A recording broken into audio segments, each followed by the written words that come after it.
veteran and several reporters who covered the story.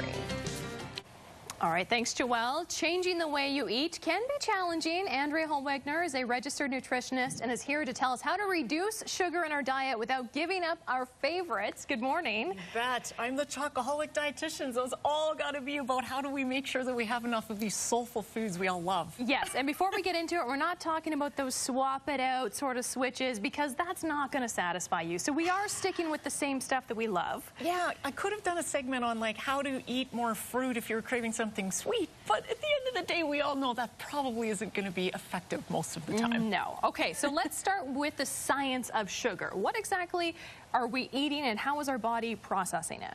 You bet. So sugar is carbohydrate. And so we think of the type of carbohydrate in things like fruit, in honey, in white sugar, brown sugar, coconut sugar. It's all very similar.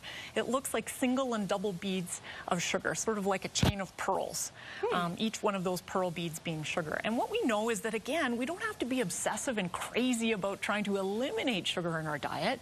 We just need to be a bit more mindful about how much. So World Health Organization recommendations are about 10% or less of our calories coming from sugar. So that's about 50 grams on a 2,000 calorie diet, which is about 12 teaspoons or less per day. Okay, and you were saying that our bodies actually can't necessarily differentiate between some fruit and some of these goods?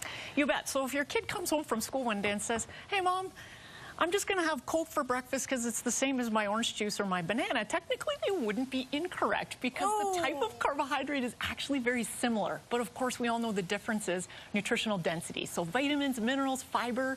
But again, I just want to put it into broad context. You don't have to be fearful about sugar or carbs. You just need to understand how much is appropriate for you. In fact, we want to celebrate it almost. We want to talk about the pyramid approach. Walk us through that.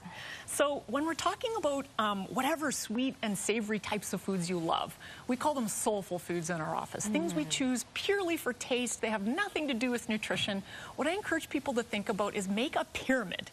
The pyramid of soulful love, at the very top is the stuff you love the most. And so for me, chocolate is always at the top. But for someone like you said, your son, it might be cinnamon buns at the top. You bet. For my husband, it's going to be chips because he's not much of a sweet guy.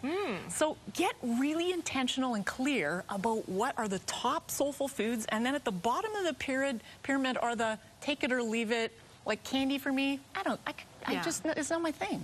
So don't waste your calories and your sugar time eating the things that aren't at the top. Yes, because what people do is they'll just grab the dried up whatever at the office, brownie or something, and they don't maybe love them, or they grab their kids' licorice at the movies, but they don't love them. So be super intentional about your choices. And you said, and sit down, TV off, focus on what you're eating, and really enjoy it. You bet. So this is like be in the zone. When I am eating chocolate, there is nothing going on. No one's talking to you. There's no one around. Yeah.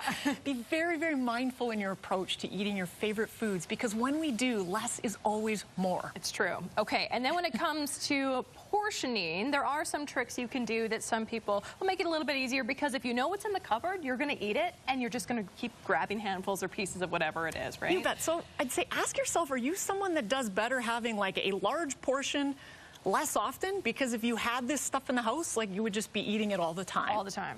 Then it just means just don't keep it in the house. Go out and buy a bag of potato chips or buy a chocolate bar if you have a craving. But if you stock it, it might be more difficult to manage. It's true. Whereas other people do better if they just frame the quantities. So for example, what I got here, if you have a whole tray of squares and you just keep like grabbing rows at a time, this isn't good. So you might want to package it out. Put them in the freezer so you grab one at a time. Or for example, like a big bag of like chocolate peanuts or something. This is trouble for me. I'd walk by and keep eating these things. So you may want to put them in little containers and put that back in the bag so you grab one at a time. And one a day, maybe. Not go back 6 times for little containers. And again, if you're someone who grabs 6 of them, just don't put them in the house and go out and enjoy them when you have a craving. I can have another one. Well, I love that. You don't have to rule it out. You just got to focus on what's at the top, what's most important, and really enjoy it and maybe cut out some of the rest. Thank you so much, Andrea.